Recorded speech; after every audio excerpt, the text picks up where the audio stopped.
영원토록 여호와를 찬송하리라. 영원토록 여호와를 찬송하리라. 다윗의 노래가 아주 장황하게 이 22장에 쭉 소개되고 있는데 그 마지막을 이렇게 장식을 해요. 여호와의 사심을 두고 내가 여호와를 찬송하겠다. 이게 마지막 결구예요. 하나님을 경험하지 않고는 절대로 할 수 없는 그런 표현입니다. 그러니까 여호와를 경험한 사람이라면 모두 다 다윗처럼 이렇게 자연스럽게 찬송이 터져 나올 수밖에 없다는 거지요. 우리는 이 세상 살아가면서 하나님을 경험하며 살아가야 돼요. 하나님을 경험하지 못한 사람은 참 불쌍한 사람. 그리고 하나님이 우리 구원받은 자에게 주시는 특별한 은혜는 바로 이렇게 내 삶 속에서 여호와를 경험하며 살아가는 데 있어요.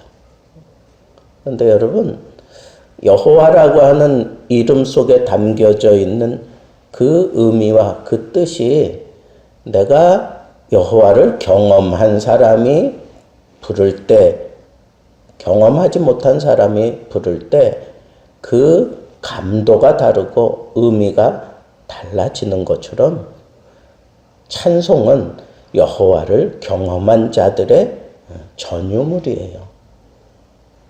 경험하지 않고도 얼마든지 찬송할 수 있겠죠. 그러나 그 감도가 달라요. 그 표현이 다릅니다. 그리고 찬송하는 이유도 다르고 찬송하는 태도도 다릅니다.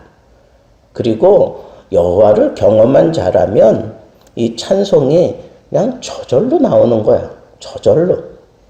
내가 하고 싶다 이거보다 그냥 찬송이 터져서 그 찬송의 가락에 휩싸이고 찬송의 내용에 사로잡히고 찬송의 그 음률에 나의 전부를 실어서 그냥 온전한 찬송을 부르게 될 수밖에 없습니다. 그런데 그 하나님, 어떤 하나님이라고 여기 표현하느냐 하면 살아계신 하나님이에요. 살아계신 하나님. 여호와의 사심을 두고 이 얘기는 원어적인 의미를 따지면은 여호와의 살아계심, 그 살아계심 때문에 내가 이런 경험을 할 수 있었다. 이런 은혜를 내가 얻을 수 있었다. 이런 복을 받을 수 있었다. 라고 하는 것을 다 거기다가 갖다가 붙이고 있어요. 하나님이 살아 계시기 때문에 나에게 찬송거리가 생겼다는 거예요. 하나님이 살아 계시기 때문에 나에게 이렇게 찬송할 이유가 생겨나도록 하나님이 내 속에서 역사해 주셨다는 거예요. 살아계신 하나님. 제가 이 노래 처음 들었을 때 얼마나 그냥 좋았는지 몰라. 살아계신 하나님. 살아계신 하나님. 나는 하나님을 경험한 사람이기 때문에 그 표현이 그냥 한 가슴에 꽉 채워지더라고. 살아계신 하나님. 그래, 하나님이 살아계셨어. 하나님이 살아계시고 하나님이 나에게 역사하고 계셔. 하나님이 살아계시기에 내가 이런 어려움 속에서 죽음 가운데서 내가 다시 살아날 수 있었어. 이건 하나님이 아니고는 할 수 없는 그런 일들까지 경험한 사람이라면 하나님의 이 살아계심에 반응을 할 수밖에 없어요. 이 표현에 반응을 할 수밖에 없다는 거예요. 그래서 하나님의 사심은 우리의 생명의 근원이고 우리 찬송의 원천이에요. 생명의 근원에 뿌리를 내린 자들은 두렵지 않다. 로마서 11장에 그렇게 표현하고 있는데, 여러분, 우리가 하나님께 뿌리를 내리면, 요즘 우리 주일 설교마다 계속 여호와께 뿌리를 내리고 뿌리 받기에 대한 그런 이해를 우리 성도들에게 제가 좀 시각적으로 또 감각적으로 느낄 수 있게 하려고 여러 측면에서 지금 설교를 해가고 있는데, 그 가운데 어느 한 구절만이라도, 어느 한 대목만이라도 가슴에 팍 박히면 그러면 되는 거예요. 거기다가 뿌리만 얹으면 나는 달라질 수밖에 없어요. 내 생각이 달라져. 내 행동이 달라져. 내 표현이 달라져. 내 삶 자체가 달라질 수밖에 없어요. 한 가닥만이라도 거기다가 뿌리를 내리면 그 인생은 달라질 수밖에 없어요. 살아계신 하나님으로부터 생명을 빨아들이고, 그리고 이 죽은 마른 뼈들이 일어나게 된 그런 생기의 놀라운 역사를 경험할 수밖에 없기 때문에 그렇습니다. 그러면 다윗은 이 살아계신 하나님, 그 하나님을 이렇게 표현하고 있어요. 그 하나님 때문에 내가 이런 찬송할 수밖에 없다. 그가 살아계셔서 나에게 어떻게 하셨나? 여기 보면 하나님이 나를 위하여 보복하셨다. 민족들이 내게 복종하게 만들었다. 나를 원수들에게서 이끌어내셨다. 나를 대적하는 자 위에 오히려 높이셨다.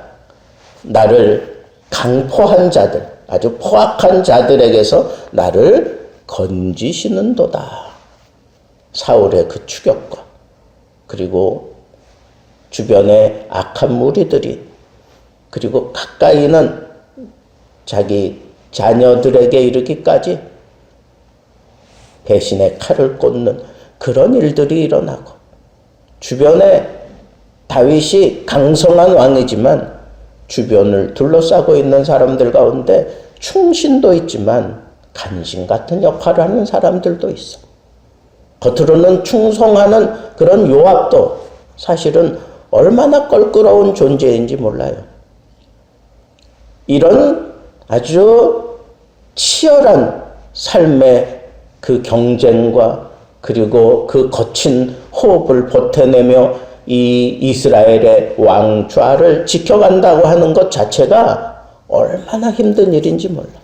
그는 소년 시절부터 적군과 싸워야 했고, 소년 시절부터 정말 사랑해줘야 될 사람이 오히려 자기를 대적으로 삼고 평생을 막 죽이려고 쫓아다니는, 그래서 원수의 나라에 가서 미친 척하며 겨우 목숨을 건지기도 하고, 숱한 위기들, 생각지 못한 그런 일들이 그를 엄습해오고 막 덮칠 때마다 하나님께서 기기묘묘한 방법으로 그를 건져내셨어요. 그를 보호해 주셨어요. 안전하게 하나님께서 다윗을 이끌어 주셨어요.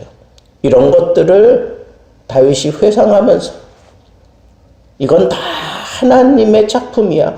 이건 모두 다 하나님이 살아계시기 때문에 나에게 감히 상상치도 못하는 이런 일들을 경험하게 하셨어. 내가 뭔데 하나님이 나를 위해 보복해 주시고, 내가 뭔데 민족들이 내게 복종하게 만들고, 나는 하나님 앞에 참 부끄러운 짓을 많이 했는데도 불구하고 그 원수들의 손에 아예 맡기지 아니하시고 나를 이끌어내셨고, 그리고 나는 사실 아무것도 없는데 저 강한 야만족들에게서 하나님이 나를 높이시고 저 악한 원수들에게서 하나님께서 나를 구원해 주셨는가 하는 그런 감격스러운 표현을 하는 거예요. 이게 하나님이 살아계신 것 아니고 무엇이겠느냐? 그 하나님 때문에 내가 산다. 그 하나님 때문에 내가 살고 있어. 그러면서 오늘 성경 표현해 보니까 이러므로 이건 이유잖아요. 이유. 이 이유 때문에 내가 감사하며 찬양하리로다 그랬어요. 이러한 이유 때문에 내가 감사하며 찬양하리로다. 어떻게? 모든 민족 중에서 주께 감사하며 주의 이름을 찬양하리라. 여러분, 우리가 부르는 이 찬양이 모든 민족들 앞에서 정말 주님께 감사하는 그런 찬양으로 하나님을 높이는 그런 찬양꾼들이 되기를 바랍니다. 이왕 찬양하는 거 세계 모든 민족 위에 서서 찬양할 수 있는 그런 찬송거리를 하나님이 살아계시기 때문에 우리에게 부어주실 때마다 그것을 작시하고 그걸 작곡해서 하나님의 이름을 높이는 그런 찬양하는 그런 삶이 여러분들의 내면의 삶이 되기를 바랍니다. 그래서 결론적으로는 여기 보니까 여호와께서 왕에게 큰 구원을 주시고, 그건 자기 자신을 얘기하는 거예요. 이스라엘의 왕에게 큰 구원을 주셨다. 그리고 기름 부음 받은 자에게 인자를 베푸셨다. 1차적으로는 다윗 그 왕의 계보를 통하여 베풀어 주시는 기름 부음 받은 자지만 이게 어디서 완성이 됩니까? 이 기름 부음 받은 자들의 왕 중의 왕은 그리스도 예수입니다. 다윗의 자손과 그 후손에게 영원하다 그렇게 표현했어요. 그러면 여러분, 그리스도를 높이고 그리스도가 하나님의 나라를 통치하는 왕이기 때문에 기름 부어 세우시는, 하나님의 나라를 세워가시는 그 하나님의 깊은 섭리 속에 하나님께서 우리에게 하나님 나라를 누리게 하시는 복을 영원하도록, 그런 거 보니까 지금 오늘 우리들에게도 이 영원하도록이 그대로 적용되는 거 아니겠습니까? 그러니까 여러분, 하나님의 나라가 이 땅 위에서도 경험할 수 있게 하나님께서 역사하시고 지금도 우리를 위하여 찬양거리를 만들어주시고, 그러므로 인해서 우리가 이 하나님 나라를 누리며 마음껏 하나님을 찬양하는, 그래서 하나님 나라가 내 당대의 진정한 복이 되도록, 여러분, 우리가 지금 이 하나님 나라를 추구하며 살아간다는 것, 이것처럼 귀한 복이 없어요. 여러분들의 하루하루의 삶이 그 가운데 하나님 나라가 이루어진다면 이것보다 더 큰 복이 어디 있어요? 여러분, 하늘에 계신 우리 아버지요, 이름이 거룩히 여김을 받으시오며 나라이 임하옵시며, 나라가 임하옵시며, 하나님의 나라가 임하옵시며, 여러분, 우리는 하나님의 나라를 경험하며 살아갈 수 있는 특권을 가진 사람들이에요. 이 하나님의 나라, 영원할 수밖에 없는 것은 하나님이 살아계시기 때문에 그래. 그 살아계신 하나님이 나를 높여주시고 나를 구원하시고 내게 은혜를 베푸시고 내게 복을 주시고 내게 승리함을 주시는 그 살아계신 하나님의 역사하심이 그쳐지지 않고 지금도 우리에게 계속 되는 것은 하나님 나라를 누리라고, 하나님 나라를 증거하라고, 하나님 나라를 지켜내라고 우리에게 지금도 역사하고 계시는데, 그 나라가 우리에게 임하고 그리고 하나님의 그 살아계심이 바로 우리의 이 찬양을 통하여 증거되는 거예요. 그게 확증되는 거예요. 어떤 찬송?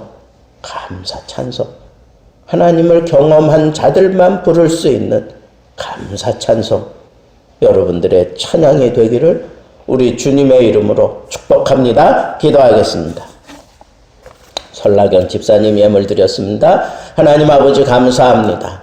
이 예물에 담겨있는 감사한 마음과 찬양을 하나님이 받아주시기를 원합니다. 그 심령에 하나님의 나라가 임하게 하시고 그가 만들어가는 그 모든 것들이 하나님 나라로 이루어질 수 있도록 우리 하나님이 살아계시기에 이와 같은 놀라운 역사를 일으켜 주실 줄을 믿습니다. 오늘 우리 하루의 삶이 하나님 나라를 이루어가는 귀한 삶 되게 하시고 하나님 나라가 하나님 나라다운 것은 그 안에 감사 찬송이 있기 때문이라면 아버지 하나님 우리의 입에 하나님을 찬양할 수 있는 감사거리가 주렁주렁 맺혀질 수 있도록 오늘도 우리 하나님이 우리와 함께 하시며 역사하시며 우리에게 구원을 베푸시며 기쁨을 쏟아 부어주시며 승리케 하시며 감사 찬송이 저절로 터져나오도록 하나님이 우리 삶 속에서 역사하시며 영광 받아 주시옵소서. 특별히 이 나라가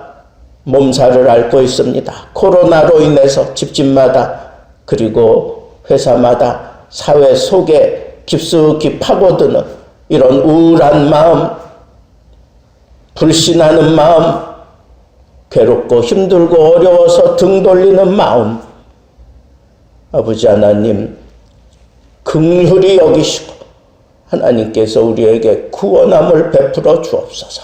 하나님 살아계신 것을 이 땅 위에 보여주옵소서. 우리 심령 가운데 보여주옵소서. 우리 교회에 보여주옵소서. 그리함으로 말미암아 하나님 찾아왔던 모든 병마가 순식간에 사그라들게 하시고 아버지 하나님 영광이 하나님을 찬양하는 소리가 우리 삶 속에 뒤덮일 수 있도록 하나님 우리들을 사용해 주옵소서. 감사 찬송하는 하나님의 사람으로 우리들을 세우시고 사용하시며 영광 받아 주옵소서. 이제는 우리 주 예수 그리스도의 은혜와 하나님의 크신 사랑하심과 성령의 교통하심이 살아계신 하나님 영원토록 감사 찬송하며 살기로 굳게 다짐하고 겸손하게 머리 조아린 오늘 새벽 예배 참여한 모든 심령의 저희들 가정과 생업과 그 삶 속에 이제로부터 영원토록 함께 계실지어다. 아멘.